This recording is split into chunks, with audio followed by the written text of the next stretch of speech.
Myles Amine, welcome back to the podcast. Oh, it's a pleasure to be back. I loved it the first time. I think I've told you, this is one of my favorite podcasts I've done. So it's an honor. Dude, it was so good to see you at the NCAA's walking, and appreciate the kind words as always. First and foremost, man, what a European Championships for you. I'm sure you wanted to win it, but that semifinal match, I probably watched that series or that sequence like 30 times, man. I mean, and then that picture afterwards was so epic. Like, what were your thoughts on the Europeans? Um, I think as I've grown as a wrestler and as a person, uh, I've learned to kind of change my mindset and change it from like the approach of a zero sum game where it's I either win the tournament or everything was bad, to kind of being able to smell the roses a little bit even while competing and saying like, hey, that was something I did really well. Or you win, but you're like, all right, I got to make some adjustments. I didn't wrestle the best match there. That was kind of a low point.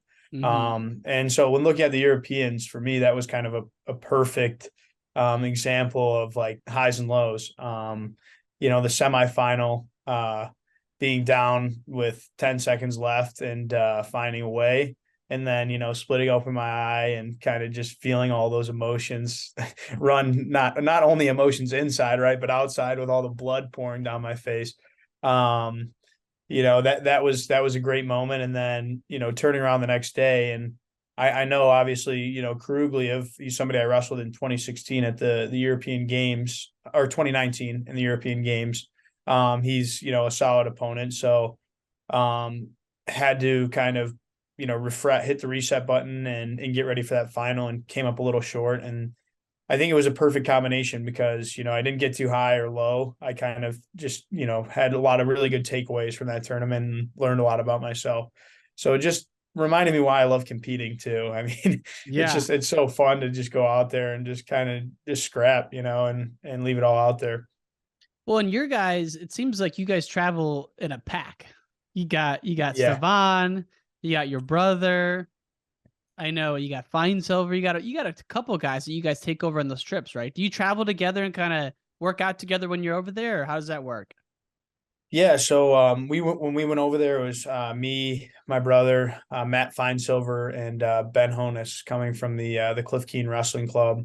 And then Stevan, he now has the Galaxy Wrestling Club in Mm-hmm. Chicago. But I actually was just visiting Stevan this past weekend in Chicago area. So Nice. Stevan's like one of my best friends. So even though he's not with the club anymore, he's like, well, Michigan man through and through one, but also just, somebody I talk to almost every day. So, it's pretty cool when we go over there. It's you, like you said, it is a pack, and it makes it more fun when you're in a remote place across Yeah. the world and you have, all your friends with you.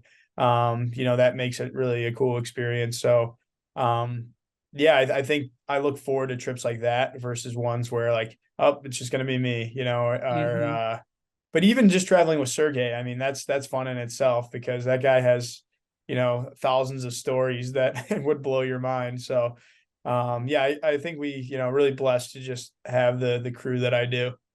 Yeah, when you walk into a tournament with Sergey Belglazov behind you, that's a good feeling. Yeah, and you'll know too because when you, especially when you're closer to Eastern, the closer you get to Eastern Europe, the more people will go out of their way to take a picture, get a handshake. He's like a celebrity over there, and he's Still, very humble about it, but still. that's crazy. When I was doing the Cejudo doc, I interviewed Doc Bennett over at USA Wrestling, and he said this is like 2005 Junior Worlds. Sergey was the coach. Sergey got in a day later from Team USA. So it's Doc Bennett, Sean Bormat were the coaches for the junior team. Angel and Henry were on the junior team. They get over there somewhere in Europe, super Eastern Europe, and Sergey gets in, and Doc gets a call that the hotel worker won't let Sergey stay there because it's a 3-star hotel and that he should be staying in 5-star hotels and that he would be fired if he were to allow Sergey to stay at this hotel. And so during the '05 Junior Worlds, Sergey was staying across town while Team USA was in probably a decent but not a 5-star hotel. Like, again, seems so crazy. You're like, is that real? But I think it might be. Like, he's that popular over there. Yeah, it's funny you bring that up because I remember I'm trying to think of who was on the trip, but Yusuf Hamida was one of them for Cliff Keen Wrestling Club. They went over to like Yakutsk, which like basically Siberia, Yeah. and they said that he basically put up the wrestlers in a hotel, and then Sergey got bussed over to another hotel, and they were kind of mad about it, but it turned out kind of similar to your situation that like the delegates and the people that were hosting the tournament said like they refused to let Sergey stay at the wrestler's hotel. He needed to stay, at like the nicest hotel in the city. And so it's funny you bring that up because, I can attest that that's 100% probably a true story. Which is like, imagine if Kale comes to Chicago and tries to stay at the Marriott. They're gonna let Kale in like it's nothing. Yeah. Like, Yeah. He could stay at a Motel 6 and they're like, hey, be my guest. come on in. Yeah, that's man. That's just so the fact that you get to travel with this guy and obviously train with him every day. It's so amazing. I can't wait to dive into it. Let's go back to that semifinal match though. That drag you hit, is that something you drill in like those 10 minutes or 10-second sprints, or is that just something that just happened to be there and you hit it?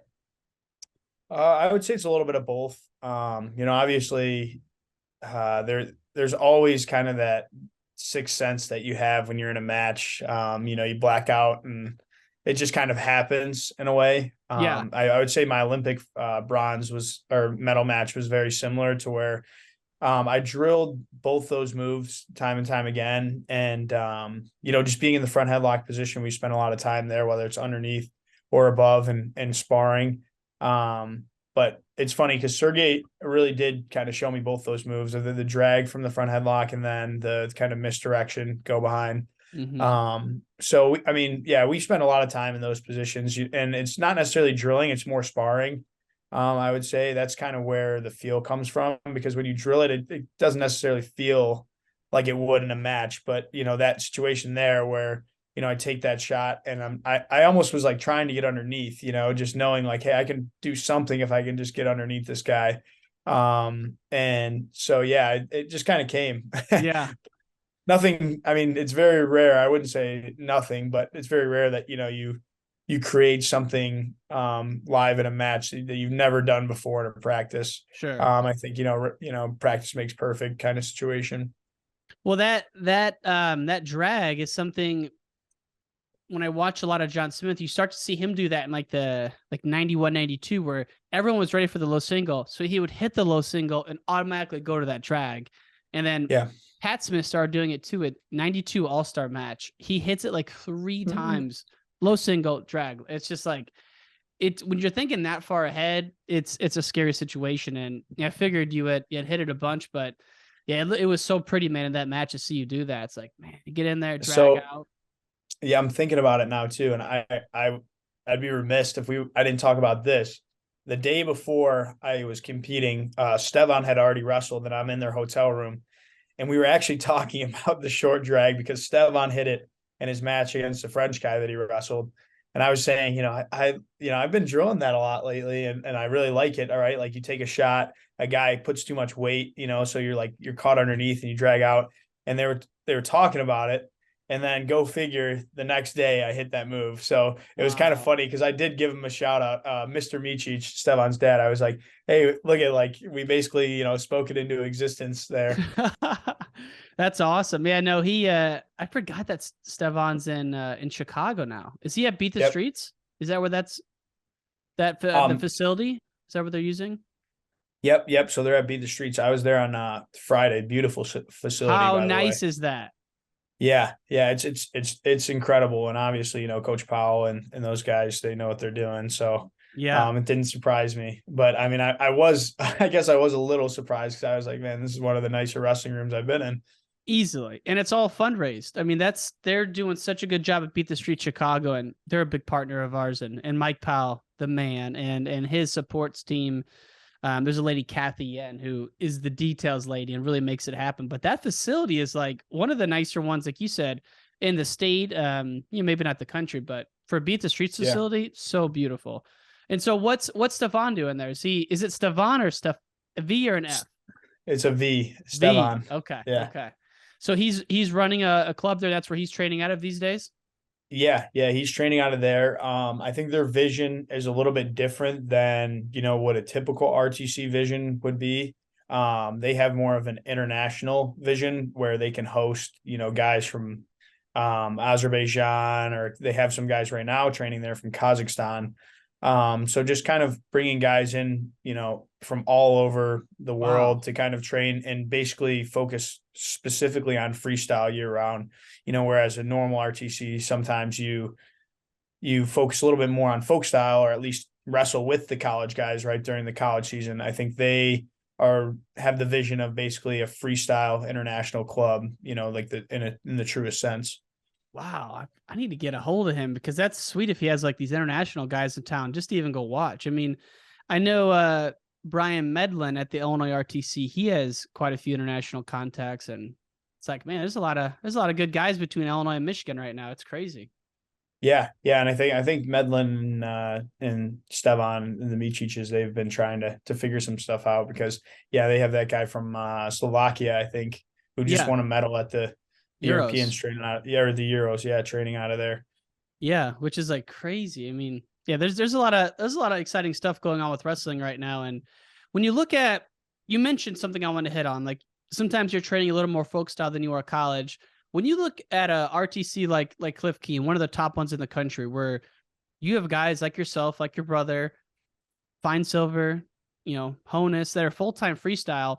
What's a day in the life like for you guys, like during this time of year? You doing 2 a days? Like, what's that look like? Yeah, so leading up to the Europeans, usually our two a days are more, geared towards training camps.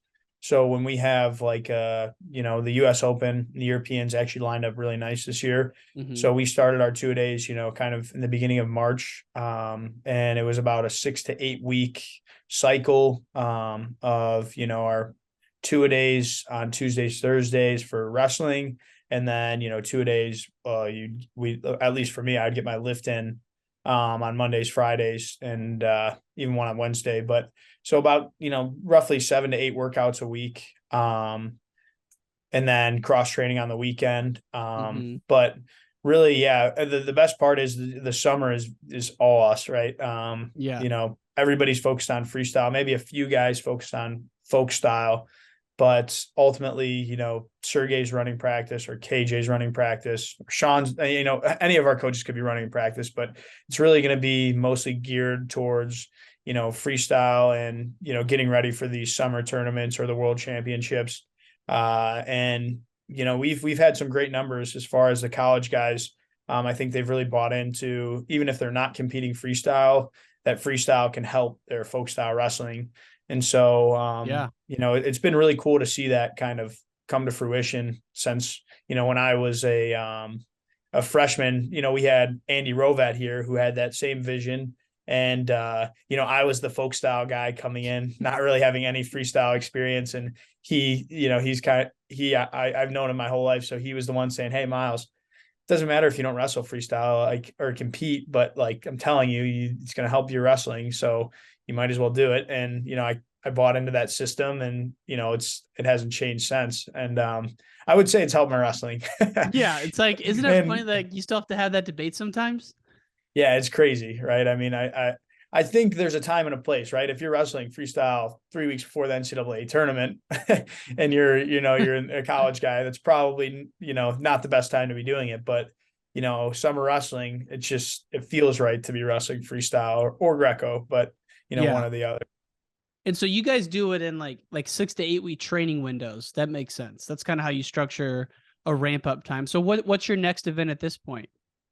So leaning towards there's a tournament in Kyrgyzstan in about 4 weeks. We're looking at potentially going there. Um, and that that would gear up, or line up well with Final X. Okay. We got some guys going to Final X to wrestle third place matches and to wrestle for the spot. And then also there's for sure I'll be going to the ranking tournament in July, which is in Budapest, Hungary. That's about 2.5 months out. So, Okay. 10, Yeah. 12 weeks.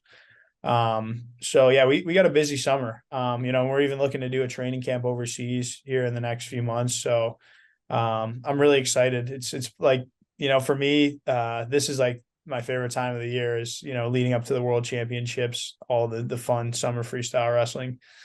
Weather's getting nice. People, Weather's getting nice. Yeah. Okay. Yeah. Midwest, we don't take that for granted. dude, you know how it is. We got a nice spell about 3 weeks ago, and ever since then, it's been the doldrums of winter again, man. It's brutal. I can't wait for it to turn around here. Totally. So the tournament in Kyrgyzstan, that's when you're starting to get like when you start having countries with Stan at the end, you're getting closer to the motherland, right? And Yeah. obviously the ultimate is Dagestan. Have you ever been over to Ossetia or Dagestan with Sergey? Nope.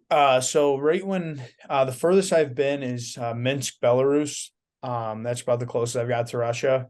I But guess the war though. I kind of forgot about the war. That makes yeah, sense. we've Yeah. that leads to right into what I was going to say is I've been asking Sergey since last summer to go to Russia or Dagestan, Ossetia, or see where we can go for training camp. And we've gotten a hard no, both Yeah. from San Marino and from the U.S. It just sounds like it's not going to happen until the war is over. So the next best option is we've been looking at places like Tbilisi, Baku, Yeah. and trying to get close and as close as we can, like you said, but to where it's there's no danger. I guess there's always danger, but the danger is minimized, and Mm-hmm. we can get at least an okay. Yeah, Baku and Tbilisi would be sick. Those are two spots I also think of like you're in the heartland at that point of wrestling and it's big time. Yeah, yeah, exactly. And that's what you need, right? I mean, either that or they come over here, but Mm-hmm. we want the best of both worlds. We want to try to get both to happen. So Plus, it's exciting just to go. I'm sure, like anyone, like exploring new places is part of the cool part of senior wrestling. yeah, I'm very passionate about traveling. Even when I'm done wrestling, I want to, continue to travel the world. So this is like a good way to do it and get it paid for on Yeah. top of it. And so and also just grow my wrestling skills. So yeah, it's really it's a great situation.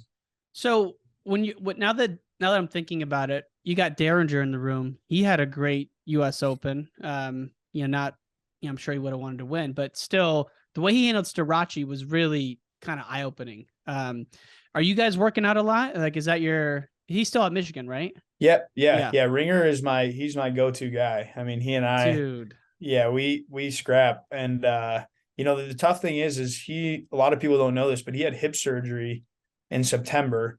And he was out basically until late February. Not even What? touch the mat. I mean, he maybe got some stance and motion in, but he didn't really, wrestle a live go until after NCAA's this year.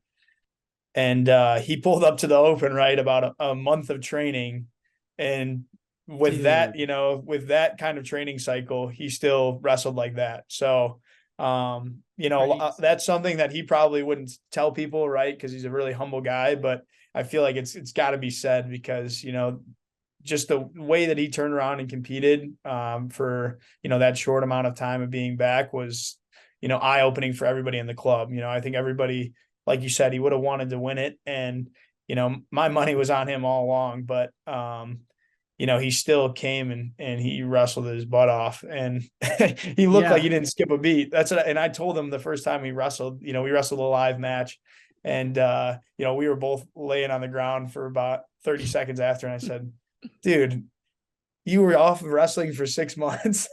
I'm telling you right now, like you don't feel like you missed a second. So he just trained so hard though, and that really showed it at that tournament that he's able to turn around like that because of what he's willing to put in that short amount of time. Isn't it crazy that the US guys are basically done though? And because of unless you made it to Final X, I mean, it's kind of weird to think about that, right? Yeah, it's a hard pill to swallow. Like that's it. And I'm fortunate, I guess in a way to not have to experience that. But Because, I but you know still these go to all guys. these tournaments though. Like a lot of US guys do that circuit. Like DeSanto did the tournaments, but a lot of guys also don't do all the ranking tournaments. I don't understand that sometimes. Yeah. And you guys are dedicated with it. Yeah. Yeah. I think there's a healthy balance. I think about this pretty often, but being an international wrestler, but a former college wrestler, right? I stacked up about 140 matches, I think something like that, 140, 150 matches within my college time span. And I really do think that you have, a finite amount of wrestling matches in you to where injury, becomes a factor, or, just, overuse becomes a factor. And so there's a lot of different variables that play into competing and how often you compete. Like what the one I just said, and then maybe a little bit of strategy of like, hey, I don't want to compete too much because I might be working on some different tactics. Mm-hmm. And so it is a really interesting part about the international scene that in college it's just like you wrestle like it's very rare to just like skip dual meets, maybe a little bit more. It's more common now, but you're not skipping half of the latter half of the season and just showing up to the Big Ten tournament. You're usually putting together 5 or 6 weekends before you go to the Mm-hmm. big ones. Yeah, and then like you said something that's really interesting is like you may not want to compete if you're working on something. And it kind of reminds me of like a stand-up comedian where they might just do an hour, then the year after they're putting together new material. To have that freedom at your level where you're not competing every week, and you probably do get to spend like 2, 3, 4 weeks on one position and really trying to make some material gains in a certain position. Yeah, yeah, that's what it's all about now. I mean, I kind of came onto the international scene with a bang, winning some medals my first year on the senior level and then qualifying for the Olympics. And I felt like a lot of the techniques, or the technique that I really was utilizing, was a lot of low ankle slash, knee pull singles. And they were working time and time again until, after the Olympics, it was probably when I realized that, I kind of have to switch up a little bit of my strategy here. And just work on some new things, because the more you're on the scene, the more people are going to watch your film, the more people are going to continue to scout you. So you just have to keep evolving. And it's hard to evolve if you're competing every weekend, right? Or if you're, competing every few weeks, because, at this level to change your style, you already know so much and your habits are so ingrained that, it really does take kind of hitting a reset button and, um, some time. Really, time is the biggest factor Yeah. to, being able to change those things around. So would you say, because you were on such a whirlwind for a while there, man, like Olympic medalist, Team 100, and then the World Championships this past year, I'm sure you wanted to be on the podium, didn't get there. Was that a little bit of a reset for you coming off this Worlds, the most recent Yeah. one? Yeah. And I think that, these last, like, even 6 months, a little bit just trying to stay healthy, trying to put together just like a good training cycle was, a struggle. And that's where like I said, timing becomes a large factor of like, oh, we don't know why a guy takes time off, but a lot of times there's probably a pretty good reason. Yeah. And sometimes when you try to over compete, to get back on track, it actually just kind of becomes a downward spiral. And I Yeah. felt like, that was kind of the case for me, over from the world championships. And then I went to the Bill Farrell and kind of lost a match that I knew I shouldn't have. I went to the ranking tournament, the first ranking tournament, just felt like I wasn't competing at my best. So it's kind of funny how, you go through these phases of like, you gotta, like you said, hit the reset button and just try to figure out like, hey, what can I change, both, or there's three factors in my opinion: physically, mentally, and tactically. Right. Okay. And so, that's a never ending process, I feel like, in the sport, because, just the wrestling's always evolving. And, so yeah, that was very personal for me, going at the world championships, I felt like I was on a pretty good run. Like you said, Olympics, to the NCAA season, and then winning Euros, winning the Mediterraneans, and then the worlds came around, and it was like a punch in the face, like, Mm-hmm. oh, like, hey, maybe I do need to take a step back and figure some things out here. And that's what I think I'm doing now, and continuing to do, even coming off of Euros. That's why, like I said earlier, you, you can't get too high or low, because, it's always about the process and growth. And so for me, coming off that tournament, I was like, we got to get right back to the drawing board. And ultimately, this is an Olympic qualifying year, so the World Championships are going to be, kind of the target, or that Big bullseye point year. that I'm aiming for. So how do you qualify for the Olympics at the Worlds this year? So it's going to be top 5 guys, and so it's true 5. Before it was actually 6, but now there will be a wrestle off between the two the guys who lose in the medal match to determine who the 5th guy is. That's gonna be brutal to come back from that at the tournament. Yeah. So you're saying the bronze? Yeah. So if you lose that bronze medal match, you got to turn around and wrestle again. Oh yeah. Oh yeah. Wow, that's Just win the bronze medal match if you were in that one. That's all. just be done with it. Yeah. Yeah, get it over with. I mean, God forbid if you don't get it done there. Like I just remember maybe it was like Zadok or maybe it was Jo. Like that Olympic qualifier tournament's always in like Mongolia, like somewhere Oh just yeah. middle of nowhere, and that seems like a brutal tournament to have to go to, that Olympic qualifier tournament. It's like, so yeah, Yeah. that's what makes the Worlds before the Olympics so exciting. Yeah, I mean, everyone's fighting tooth and nail because they know that process of European qualifier and last chance qualifier, Yeah. they're almost harder than the world sometimes. Yeah. Just depending on where you are on the bracket or what your draw looks like. Well, and for all you guys who went to the Tokyo Olympics, I got to imagine a little bit of Ichi is like, I want to go to the Olympics when the fans are there. Like, is that something that's been in your mind at all, or is that something the fans kind of make up?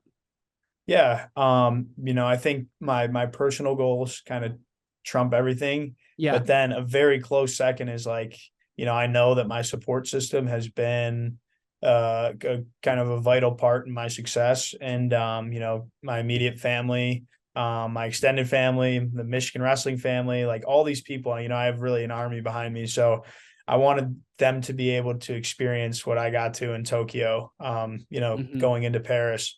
And that was a big reason why I was like, hey, we're gonna run it back. It You just felt right. you say the Army. We were at the NCAA's this year, and for one of the sessions, my brother and I snuck down to like really good seats to watch the quarters. And I didn't say that officially, but unofficially snuck down. And we saw some seats, and we were sitting like 5 rows behind you. And I was explaining to Tanner, I'm like, that's the Amine Mafia right there. And he had the Team Amine hat on, and I think so Cam is your cousin? Yep, Yeah. he's my cousin. He might have been wrestling. It was Kennedy or Hamidi, and it was close, man. And you guys were going crazy, and it's just so fun to watch the Amines. Like you guys all just support each other so much. Yeah, I mean that's a big, we grew up wrestling together. Our dads, were they wrestled together in college. They were inseparable. And then, my grandpa was the one on my dad's side who started wrestling for Lebanon. So Olympian.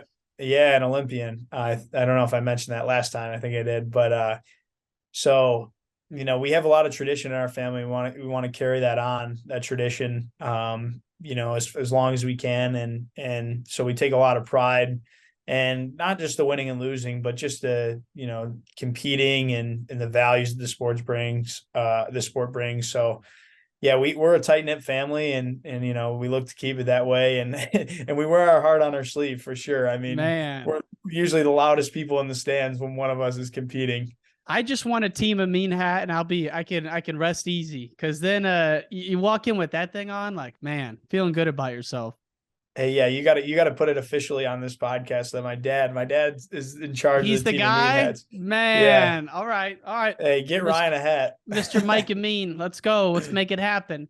But no, I was thinking about your family lineage and your uncle, your dad, your uncles, your grandfather, your cousins, and you guys have been through a lot of wrestling. You've seen a lot of wrestling. I was watching the U17s this weekend, and the competition level is so ludicrous to me. Like some of these high school kids are beating senior level kids. I mean, it's just nuts to me. When you were in high school, were you one of these U17 phenoms, or were you coming on a little bit later? I was probably somewhere in the middle. Okay. I had won. I won the senior nationals. My senior year in high school. That was kind of the cap on my high school career. I was an All-American at Fargo, and a couple other Flow nationals. Mm-hmm. I was always, but like I never was winning those tournaments. Like I was always kind of looking at the guys that were winning them and like, oh, I'm just not there yet, you know? Mm-hmm. And so that was I think that was a big reason why, I stuck it through and just kept working those because I knew like I was good enough, I was good, but I wasn't good enough yet. But I wasn't bad either. Right. Because Right. sometimes, it's like if you're a senior, junior, senior in high school and you're a state placer and you go to these international tournament or national tournaments and you're going 1-1 or 1-2 or whatever it is, it's tough to see the light at the end of the tunnel and be like, how am I going to get to that point? But for Mm-hmm. me, I was, like I said, kind of right on the cusp, but like I had to push to get to that level, and I knew that there were some things that I needed to change or just needed to keep working at in order to kind of bridge that gap. So yeah, I was, I would say I didn't really come into my own until at the end of my redshirt year. Even in the fall, I had some big wins right off the bat. Coming into my first year in the lineup, and I kind of knew like, okay, we can ride this momentum and hopefully by the end of the year, we're in a really good spot at the NCAA tournament. And then I just kind of catapulted off of that. Well, and I bring it up because you look at some of the guys who aren't placing or who are placing but not winning it. Like, they're really, really good. And I sit there and watch. I'm like, man, so many guys who are, there's the David Taylors who've been good all the way from the get-go and they're still good now. And, like yourself, Fargo All-American, that's super elite. But it's like there's still hope for these kids who aren't like the U17 champ, like that there's Mm-hmm. always development coming and it's a long process. It's Yeah. like, because it's just so, I just don't remember like that Fila Cadet tournament being that popular back in the day. And now it's maybe bigger than Fargo. And it's just like crazy to me how many good kids are not even placing in that tournament. It's just Unreal. like overwhelming. It kind of like I woke up Monday morning, I'm like, should be thinking about work. I'm thinking about some of these high schoolers who are just out there scrapping, laying it on the line and are like probably a little frustrated, but it's just there's so much wrestling to go, even when you're in Yeah. high school. Yeah. And I would say to add to that, it's like that's probably the hardest results to recruit off of is like the U17 like cadet level like tournament because like when it comes down to it, like you said, there's probably 8 guys that are potential recruits, right? Like the 8 guys that placed. And you don't know, like you think it would be a shoe in, like, oh, let's recruit the number 1 or 2 guy. But I think that a big part of success in wrestling, just in my opinion, is your love for the sport, and at that level, it's really hard to measure because those guys still live at home, right, with their parents. So you don't know, is it their parents that are pushing them, to get to this level, or is it themselves, and when they get away from home, are they going to have that same level of discipline and hard work and all those that same love for the sport when nobody's telling them that they should be doing those things. Mm-hmm. And so that's what's so interesting to me is when I watch that, I'm like, it's almost like a fun game to play. Like, is that guy going to be a national champ or Right. like national champ or bust? Like, and you just don't know. That's why it's almost like literally like throwing your money on the roulette table and picking red or black because Yeah. it's just so.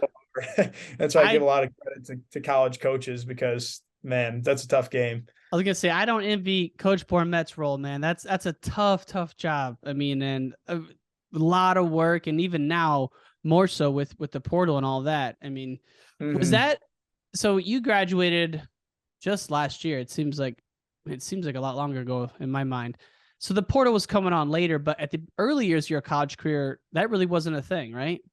No, yeah, not at all. I mean, it was rare to see guys transfer because I believe that transferring from Big Ten to Big Ten, or transferring in conference, you'd have to sit out a year on top Mm-hmm. of just there being no money involved in doing it, right? So, I didn't really see that stuff until when I was on the way out. I was just kind of getting a glimpse of it. And I was listening to our first podcast this morning, which folks listening, it's episode, I wrote it down here, 359. But you were talking about how when you were in high school deciding to go to Michigan, or you went to Northwestern and Stevan hosted you there. And then when he came to Michigan, you were hosting him on your trip. So it's just like, it just kind of reminds me of that portal era and like, a little bit more movement. And it's cool that how you guys are still, still friends all these years later. Yeah. Yeah. I mean, that Stefan and I look back on that like it was almost like destined to be, right? That, you know, that we just happened to be in, those two places at the same time. And then, me kind of making that decision even after he was like, dude, you should have came here. And then he called me a couple months later, like, no, you shouldn't have. I'm coming to Michigan. So yeah, just, it's crazy how things work out. Now, did you watch a lot of the U.S. Open this weekend? Yeah, yeah. I mean, I was watching pretty closely. We had a lot of guys, competing, and then just for me, it's one of the best events of the year, just high level wrestling. So, um, yeah, I watched most of it. Are the refs confused on the caution in one? Yeah, Dude, it is. you're gonna get me going here because That is so frustrating to watch that. I'm like, what? Why are they calling it like that?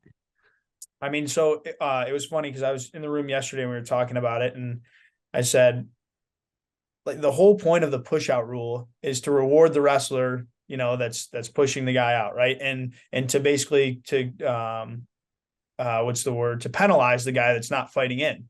That's why you get a point. So now why are we giving 2 points for that? Like, Yeah.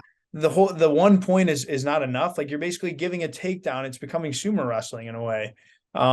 Because, like, so, I hate it. And then on top of that, it's like, but if you push me to the edge, right, and I drop down on my knees and then you push me out on my knees, I'm not trying to wrestle you either, but I don't get any points for doing that if I'm the offensive guy, right? So it's kind of, they got to figure some stuff out. I mean, who knows if they will, but I don't remember there being a yeah, lot of it's issues tough. of like, I don't know what this rule is solving for. Like, I don't remember too many instances of guys running off the mat like that. I mean, maybe there was one or two, but like, I don't like, I get they're trying to say, hey, you can't back straight out. But again, I'm like, I don't remember that being a big issue. Yeah, I don't either, and I think it's even worse when it happens at the end of matches. Oh, Like, I mean, Bartlett Lee was tough it's a to joke, watch. bro. That's a joke. That's It a was total tough to joke. watch. I mean, I had no favoritism toward either wrestler. I was, excited. You had a Penn State matchup, and obviously like a, past versus Yeah. present, and I just thought, man, Bartlett should have won that match. Like, he has the right. He's winning 10-8, right? And there's 5 seconds left. Of course, he's not going to want to wrestle. Like, he doesn't have to. He wrestled for 5 minutes and 55 seconds, So for them to go caution and one on top of that, and he loses off of that, was just like, oh, come on. Like, Like that's gotta change. if he can back away without going out of the circle, that should be part of the rules, right? I mean, like Yeah. if you can be defensive and stay in bounds, like it's just, oh my god. And the problem with it is, I don't know what it was like at the Euros, like if you're seeing it that much, or if this is just American refs going a little crazy with it. But to me, it just opens up a lot of judgment, ambiguity, Yeah. scandal. Like it doesn't Oh, bode yeah. well. It's not. It's to me like we should take less away from the refs, and it's not that it's the refs are bad people, that they're probably confused themselves on how to Yeah. apply the It's rules. human error. It's human Right. error, right? Like, the more you have a rule set and the more you can follow, like, truly follow a book or something that's like pre-written, it's objective. But then as soon as it becomes up to the ref's discretion, it's subjective. Yeah. And, like, since when do we want things to be more subjective than objective in any area, right? I mean, Couldn't agree especially in more. sport. So yeah, I think that's tough. And also, I would say the other thing that's tough is like the passivity, that the way that they're calling passivity is really tough to figure out. It's like, Doesn't make any so you sense. call passivity with, I saw it in a lot of matches. Obviously, there's a few that hit Uh, closer to home than we're others. we're thinking ringer. We're thinking ringer. Yeah, right. But I would say I did see in other matches where it's not even the other wrestler's fault, but you call somebody for passive, right? In the second period, and that person goes on the clock. By the time the clock runs out, there's probably a minute left. They're not going to call the other guy for passive, even though he's not planning to wrestle for the next minute because he's probably winning at that point. Mm-hmm. And rightfully so, right? That guy, if I'm that guy, well, why am I going to go score? You're not going to get put on the clock most likely. And they might, like, what I've been seeing a lot is like they just stop the match, right? And they say, hey, Blue, like, but then they don't do anything about it, right? Like, and There's so a it's just lot kind of of, stopping the matches too. yeah, yeah. So Yeah, I don't know. I mean, I'm not on any committees or anything Right. like that. I'm just an athlete. So actually what I have to do is I got to study and kind of see how they're calling things and adjust and plan accordingly. That's just really all I can do at this Did you point. did you see any of the caution ones at the Europeans or not as many? No, not nearly as many. I thought that was strictly kind of a US thing. Like I haven't seen that really in any other tournament that I've been in. Yeah. And then and this is just more general curiosity. When in the first period, and this first person goes on the shot clock, is that based on like our concept of stalling and not stalling, or is it just totally random? So I think they put a huge emphasis on who's controlling the center. Mm. And that's something that we're not used to in the US, but it's kind of what I think almost foreigners have an advantage on because they understand that rule a little bit more properly. So yeah, I mean, I think they basically look at the first 30 seconds to a minute, who's controlling that inner circle, right? And if somebody's circling around that, right, and kind of playing the outside zone, then they're most likely going to get put on the clock first. Even like it happened to me at the Europeans where I was literally finishing taking a shot, but since that guy was just controlling the center, I got put on the clock. And I'd probably taken 3 shots, 3 real attempts where that guy hadn't taken any yet, but he was just doing a good job, Mm-hmm. keeping his weight or keeping his pressure into me while I was taking those shots. So See, that's what I'm saying. Like the shot taking in a folk style match, you see someone take 3 shots, someone takes none. The person shooting is not the one defensive in that scenario. But it yeah, makes sense though if the rule is hey controlling center, that's the rule. And I feared that like a lot of Americans, including myself, you watch some of the people who go on the shot clock. It's not a huge deal because it's only a point, but it's also just a little confusing how they pick who goes on it. and it's very rare that they put a guy on it twice. Mm-hmm. So like, you see it happen in the first period and it's almost like you don't want to be the guy or you want to be the guy that gets put on it first because as Mm-hmm. long as you're staying in the fight like, at some capacity, the most likely the other guy is going to go on it in the second period, right? And you could win a match based off of, Yeah. 1-1 off of passivity, which yeah, and it's to me it's crazy, but it is what it is. What happened? So what was the situation in the Derringer match? They both had a takedown, and he got put on the clock late, and Yep, yep. that was the end of it, basically. Yeah, both had a takedown. Ringer had the last takedown, closing out the period in the first period, which I think that has some relevance to it, right? He was the last real like aggressor and finisher. Mm-hmm. And then he like yeah, Chance did a good job of kind of controlling the center at some point. But what was interesting to me is if you go back and watch the match, Alex actually does a great job of circling back center while they go to put him on the clock. Like so, Wow. as they put him on the clock, he's actually the one in the center. Like, which to me, it's just like, you're telling him like they do this right here, like the little hand wave, like okay, action blue, zone blue. And then if most of the time, if you do your job, you're still going to get put on the clock. It's almost like their mind's made up before they even Yeah. before after that hand waves it's like it's over and that's what happened to him in my opinion and it's like I just would have personally liked to see I don't think it's either wrestler's fault. I would just like to see them duke it out right and Mm-hmm. have the wrestlers decide the match. That's just I mean that's because what ended up happening like I said was after that point was called it just flipped who was being more passive because Mm-hmm. now Chance has no reason to wrestle. He's like, all right, well, now I'm up by a point and I'm not going to get put on a clock because there's only 40, 50 seconds left. And so I can run away for the next, 50 seconds. Yeah. I know it's like you said, it's not any wrestler's fault. And I don't even like blaming the refs because the refs are in a really tough spot. They're doing it out of a passion project a lot of times.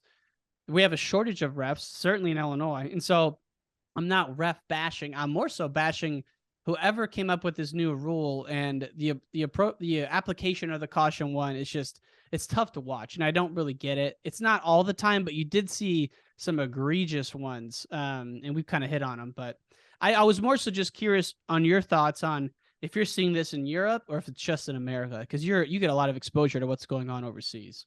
Yeah, I really didn't see it. The only time you'll ever really see a caution one, I feel like they give it as more of a consolation point is like towards the end of a match, if you're up by like 3 or 4 points and you're just evading wrestling completely, like a guy's Mhm. pushing you all over the place, they might throw up a caution in one. But I didn't really, I haven't seen it to where they've done it and it's decided a match. It's more so been like, all right, you're controlling a steady lead, and the ref's like, all right, well, this guy's just running away at this point. I'll give a caution one because I know it's not necessarily going to like, dictate the match, but like it might force him to stay in the fight a little bit more. Unlike my boy Zane Richards, almost had the match taken away from him against Yeah, the great Nick craziness. Soriano. I mean, really crazy. I mean, the fact that he gutted that out is just and got the takedown crazy to me. But that call was like, that was really like I think that was like the first one where I had like some personal investment in the match and I was really wanting Zane to win and that was like, man, I don't know where they're going with this. That was like Friday night, and then Saturday, Sunday watching all the juniors and the cadets. It really stuck out. So yeah, it was Yeah, interesting, man. yeah. Now, as we look forward to Final X, I mean, you're qualified for the World Championships. You've wrestled both guys going to be competing at 86, Brooks and David Taylor. Do you think those guys are working out in the room? I mean, I know you don't really know, but I'm just curious. What do you think that vibe is like when you have someone in the room with you? Yeah, I don't know. I've never had to deal with that before. I'm sure it's not comfortable, Right. especially being that it's at this level. Like obviously, if you're wrestling at like a youth tournament or something like that, it's different than you put everything. You've basically your whole life has led up to this point, and you've put so much into it that there's a little bit more tension. I feel like. But that's probably something that Penn State's got to get used to. I mean, they got three guys now, right? That are going to be competing again, or three different matchups that are going to be going down at Final X in their own room. Do they? You got Nolf Dake, Taylor. Oh, I'm crazy. Is it two? It's only two. Okay. Yeah, because that wasn't there. I was thinking I another was one too, thinking, but yeah, I was thinking Ali is at 65 and Rutherford's at 70. right. So, but yeah, but you have two. I mean, two is still ridiculous, right? I mean, probably one of the first times that's happened before. So, Dake and Nolf, and yeah, it's like it's just yeah, I mean only those guys would know, and it's just testament to how solid they are. And like you said, it's probably gonna happen more in the years to come. But it's yeah, I mean, as a high level competitor yourself, it would be a little odd, right? To have the guy you're yeah. going up against in the training room. Yeah, I'm looking forward to seeing how that one goes just because of that. It's Yeah, like in those guys, obviously, they've never like the first time they're gonna wrestle is at like something like that. It's kind of interesting. for So sure. Well, the last thing I wanted to hit on is just a tip of the hat again to your cousin Cam, man. That dude is one of the biggest gamers I've ever seen when it comes to the NCAA tournament, and he's got some years left, right? yeah, he has 2 more years left. And Wow. yeah, he turned it on, and I had no doubt that he was going to, but he even impressed me this year. I mean, I was like, the way the year was going for him, I was like, I was going to be happy if he got on the podium because he was dealing with a lot of adversity. He had elbow surgery last June.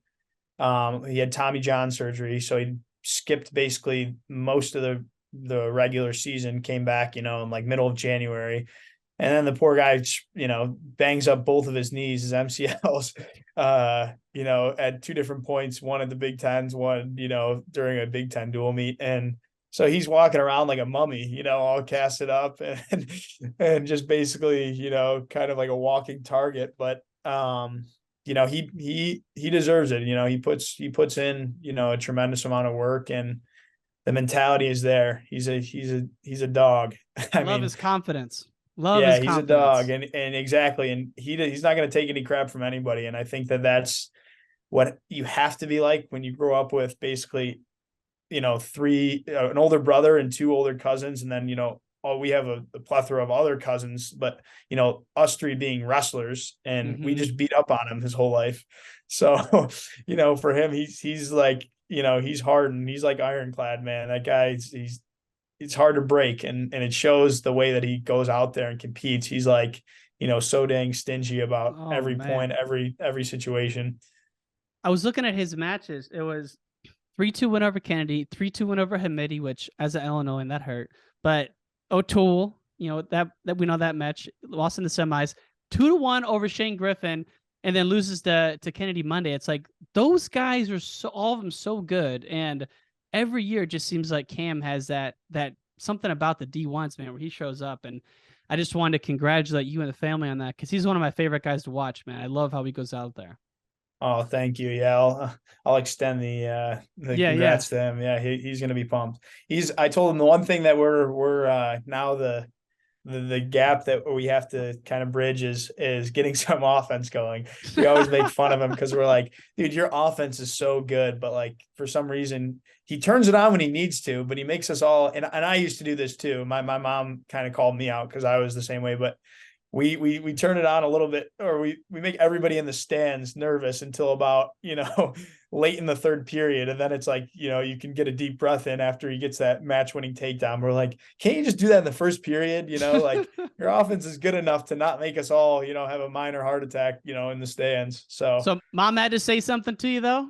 oh yeah, she called me out because I was the same way. I mean, and I have a short-term memory, I guess, because watching him, I'm like, I didn't do that.